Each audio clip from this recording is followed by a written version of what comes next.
Just এই এরপরে যে চারটা আছে এটা একদম যদি না পারে মুখস্থ করে রাখতো সুতরাং মুখস্থ করে রাখবা অল্প বুঝতে সুবিধা হবে।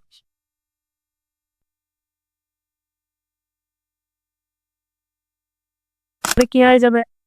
সিম্পল। প্রথমে কি বসবে? মাদার সেক্টর পরিবর্তে কি হয়ে যাবে? টোল্ড। তাতে বলেছি আমাকে। Mother told me. এবারে কোন পরিবর্তে কি হয়ে যাবে? That. Mother told me that. নিউটাকে মি, তার মানে কি হবে? প্রনাউন কি হবে? আই হয়ে যাবে। Mother told me that I. আর আই এর সাথে কি বসবে? আর এর পরিবর্তে কি হয়? ওয়াজ হয়। তাহলে আই এর সাথে কি বসবে? ওয়াজ হবে। I was doing. সব না? হ্যাঁ। তারপরে তাই দেন আর একটা এক্সাম্পল নেই।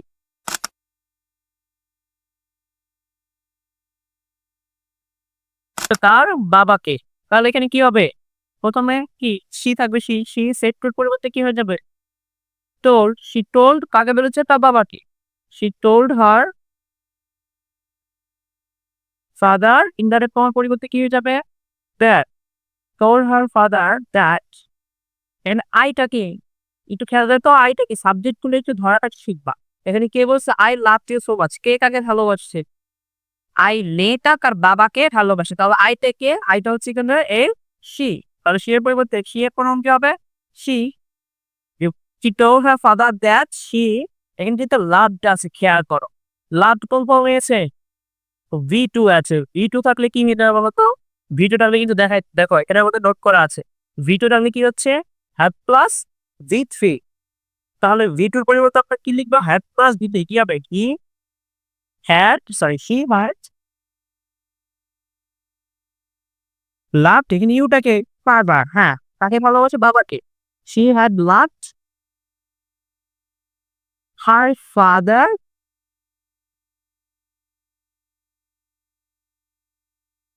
so much। কি বুঝতে পারছো? সহজ লাগতেছে না এখন? হ্যাঁ। জাস্ট এই এরপরে যে চারটা আছে এটা একদম যদি না পারে মুখস্থ করে রাখতো সুতরাং মুখস্থ করে রাখবা অল্প বুঝতে সুবিধা হবে।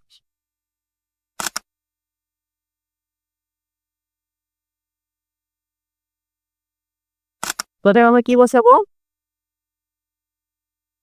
My father. পেট্রোর পরিবর্তে কি হয়ে যাবে? টোল্ড। মাই ফাদার টোল্ড কাকে বলছে? আমাকে। My father told me. তবে কি হবে? That I will go to Dhaka. এখানে খেয়াল করো তো, আইটা কে? কে যাবে ঢাকা? বাবা তখন যাবে না নিতা, তাহলে আয়ের পরিবর্তে আমি কি দেবো? মাই ফাদার অথবা হি। হি উইল থাকলে কি হয়ে যাবে? উড। আর উড়ে উড়ে করে কি হবে? বিওয়ানি। I he would go to Dhaka. একটু মনের পরিবর্তে কি হবে এখন বলো তো? দা নেক্সট ডে অথবা কি দেবা? দ্য ফলোইং ডে দিতে পারে। দ্য নেক্সট ডে অথবা দ্য ফলোইং ডে দেন। আর নেক্সট ডেটা তোমার মনে রাখতে সুবিধা হবে, তাই নেক্সট ডে দিয়েছি। হ্যাঁ, এটা হচ্ছে আমাদের অ্যাসার্টিভ সেন্টেন্সের অ্যাফার্মেটিভ ফর্মের ন্যারেশন। এখন তোমাদেরকে দেখাবো নেগেটিভ ফরমেশনের ন্যারেশন।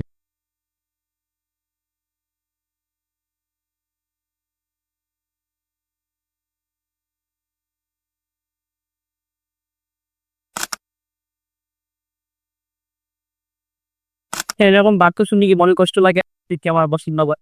আরো আগে নেন এমনি মজা ছিল। তুমি জাস্ট বাক্যটা দেখতাম নাও কি হবে? তাহলে এখানে সি বসাইলাম। সি সেটের পরিবর্তে কি হচ্ছে?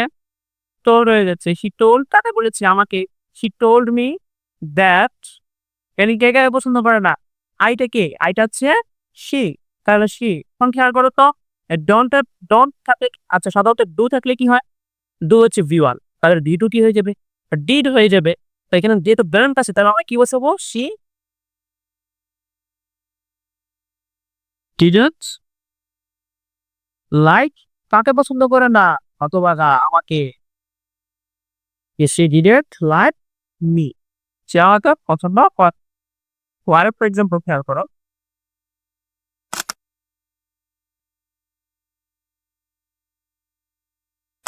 তবে I said to her, I won't marry you. দাও কত কষ্ট করে আর বিয়ে করবি না বাদ দাও এখানে খেয়াল তাহলে কি হবে তা আই told her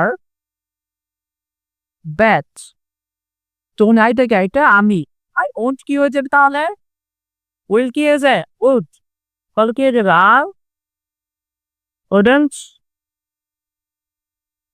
ম্যারি এর পরিবর্তে কি হয়ে যাবে তাকে হ্যাঁ তাকে সিম্পল কি সহজ না হ্যাঁ তো এই হচ্ছে আমাদের অ্যাসার্টিভ সেন্টেন্সের অ্যাফার্মেটিভ এবং নেগেটিভ ফর্মের ন্যারেশন ওই হচ্ছে তোমার অ্যাসার্টিভ সেন্টেন্সের অ্যাফার্মেটিভ আর নেগেটিভ ফর্মের ন্যারেশন এটা সেকেন্ড পার্ট যেটা আছে ইন্টারোগেটিভ সেন্টেন্সের ন্যারেশন নিয়ে আসছে ঠিক আছে ভালো থাকবে